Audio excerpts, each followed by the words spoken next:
Okay mga bro, magandang araw. Welcome back na naman sa aking YouTube channel at pasensya na at medyo natagalan tayo sa pag-upload mga bro. Halos 2 linggo mahigit ang hindi natin pag-upload dahil sa masyado tayong maraming mga ginagawa mga bro. Busy tayo. Ayan. So bali mayroon tayong bagong dito mga bro, gagawin na isang electric grinder. Ayan, bali sabi ng may-ari ito ay ginagamit, bigla na lamang nung una pala ay pawala-wala na raw yung kanyang andar, tapos nung natuluyan nang nawala yung kanyang andar, sabi ng may-ari. Ayan, okay, so subukan nga nating testingin mga bro kung talagang ayaw umandar. Yan, subukan nating isaksak sa kuryente. Yan, ito yung kanyang cord. Subukan natin. Ayan. Tapos pandarin natin kung naka-on na yata. Wala. Walay. Okay, so matik mga bro, pagka ganyang ayaw umandar, wala tayong matitest dito na resistance. Kailangan dito mga bro, kapag gumagana ito, pag inon natin itong switch natin, pag tinest natin ito ng tester, mayroon tayong resistance na marireading. Ayan, okay. Bali pag ganitong problema mga bro ay ito, tatanggalin natin itong pinaka cover na ito. Ayan, pasensya na, medyo maingay yung manok ko dyan na nakatali. Ayan, bali iba yung tilawak niya mga bro. Sabi niya ipapalayuk, sabi niya eh. Okay, so buksan natin. Ayan mga bro, narinig nyo. Sa Ilocano sabi niya pagka nagtaraok yun, ipapariyuk, sabi niya.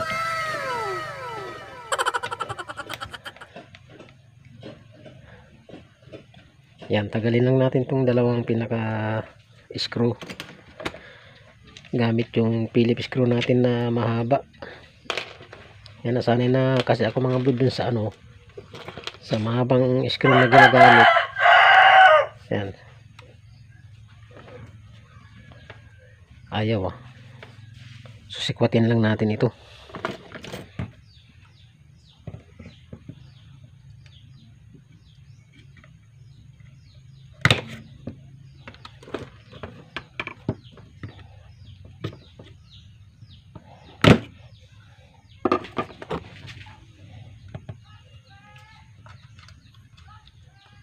Okay, natanggalan natin yung pinaka cover niya mga bro. Ayan,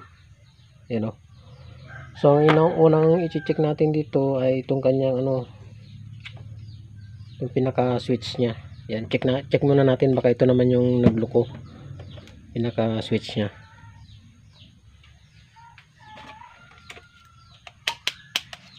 Lagay natin sa buzzer o continuity.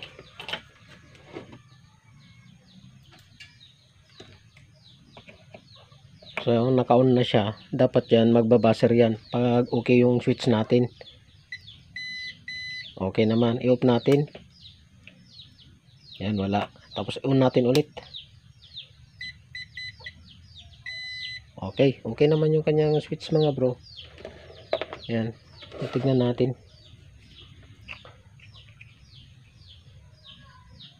Yan, baklasin natin itong pinaka-clamp ng kanyang cord.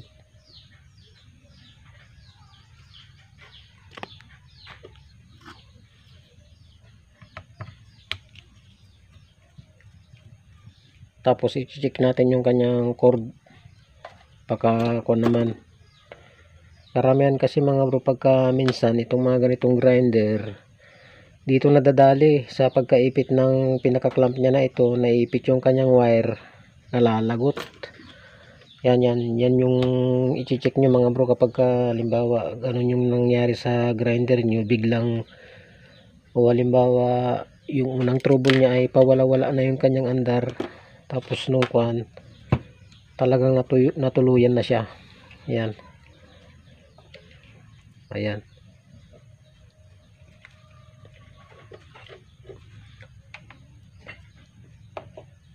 So ngayon muna mga bro pala ay Ayan. Check natin yung pinaka cord niya. Tanggalin natin to. Ayan.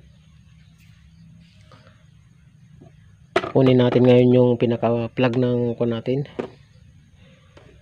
Ayan. Ang kuhanin natin dyan, kung lagot ba yung ano, o itis natin muna yung papunta sa carbon brush. Itis natin kung good.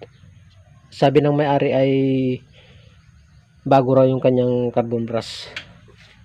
Yan. So i-check natin tong dalawang wire na ito. Kailangan yan may resistance siya, may marired. So ayan o. So medyo i-focus natin. Itong dalawang kulay blue na ito, saka dito sa may switch. Yan o.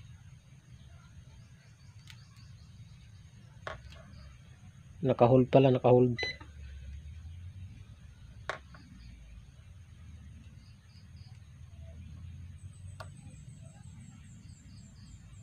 So wala siyang marid. Kuha natin, ikot-ikutin natin to.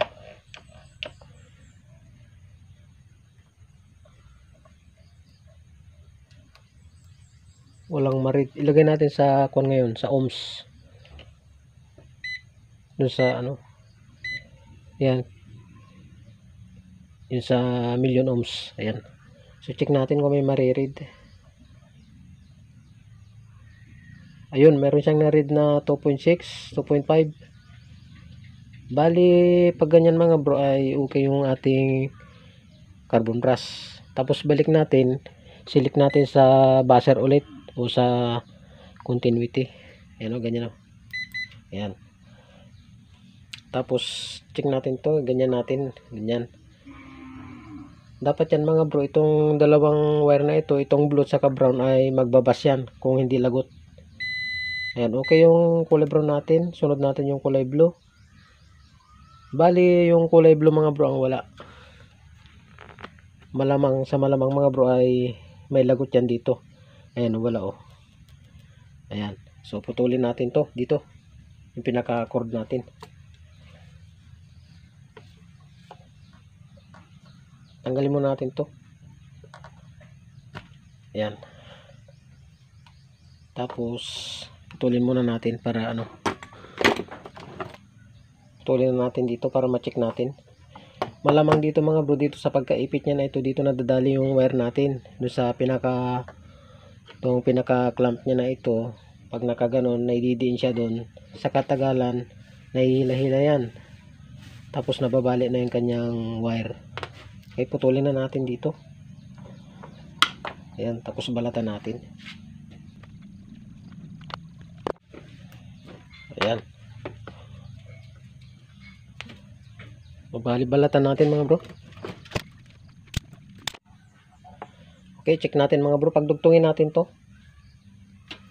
Kailangan yan, mayroon ng kanyan. Magbabaser na siya. Wala pa oh. Wala.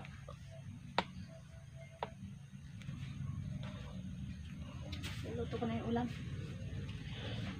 Susubukan natin ulit putulin dito mga bro. Malamang parang ano dito, may putol. Putulin natin.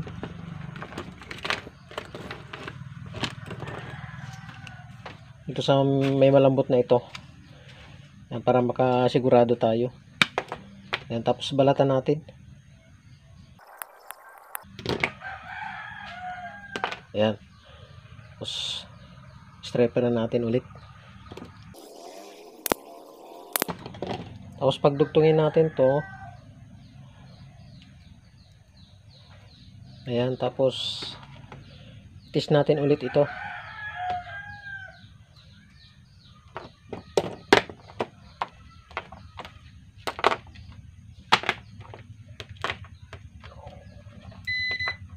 Yan, dapat magbabaser yan. Wala pa rin mga bro oh. So wala pa rin mga bro oh. Ayan. Malamang dito na siguro sa pinaka puno na ito. Okay, so bali ang mangyayari dito mga bro ay papalitan na lang natin ito. Ayan, di natin alam kung baka dito yung kanyang lagot dito sa puno ng pinaka plug niya na ito. Ayan, bali tanggalin na natin to at kukuha tayo ng pamalit natin. Ayan, to at gagamit natin ito yung sasalpak natin. Okay, bali ito yung nakuha nating pamalit mga bro. Ayan, pinagdugtong ko na dito at i-check natin. Ito ay kinahoy din lang natin sa ano ito, sa grinder na sira. So i-check natin kung good ba siya. Pinagdikit ko na rin yung dalawang wire. Pag chinik natin dito, magbabuzzer. Okay, check natin ngayon. So good siya mga bro. Ayan o. Ayan, good. So ilagay na natin ito. Ayan. Tapos paghiwalay na natin. Tapos kunin na natin yung grinder natin. So sa dalawang kulay blue na ito mga bro ay dito sa isa dadirect natin itong kulay brown natin. So balatan natin yung isa. Okay, so tapos i-splice natin mga bro. Ayan. Ayan, tapos lagyan natin ng electrical tape.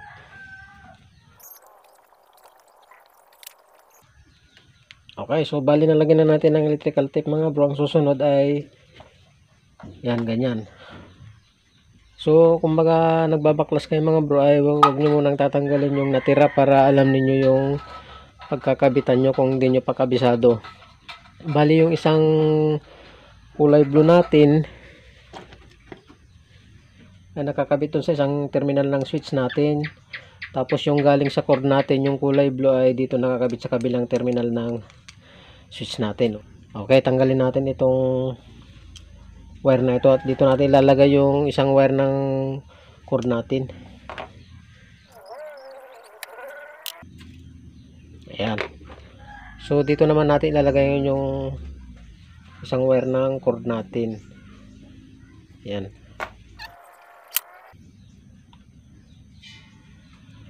Okay, tapos higpitan natin ngayon. Ayan. So bali na ikabit na natin mga bro. So piston na natin yung pinaka natin. Switch natin. Ayan. Bali naka-on siya.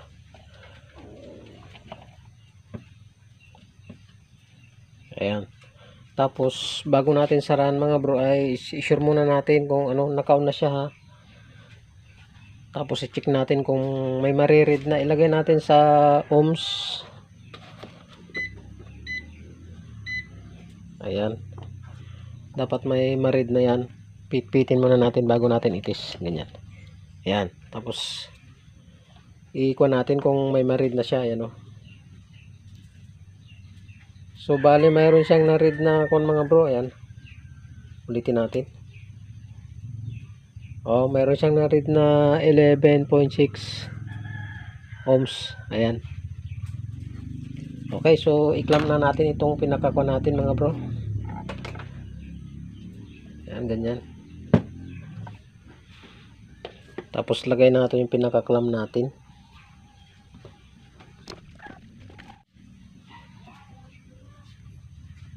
Ayan.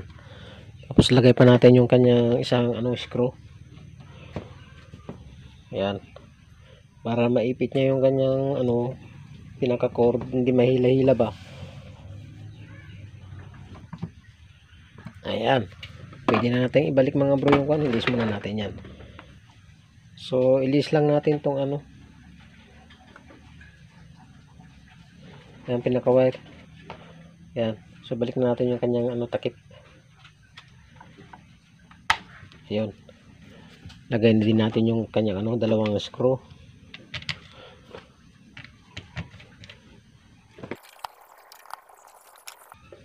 Okay, bali na ibalik na natin mga bro yung dalawang screw. Ayan, i-off natin at isasaksak natin sa kuryente kung iikot na siya.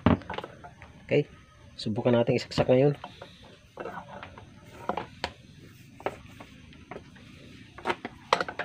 Ayan, bali ito yung cord natin. So naka-off yun mga bro, saksak natin. Ayan. Susubukan natin ngayon. yung natin ngayon. Yan o, yung natin.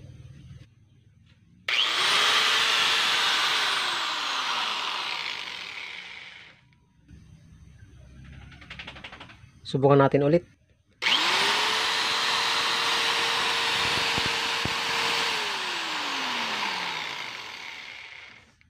Okay. Isa pa.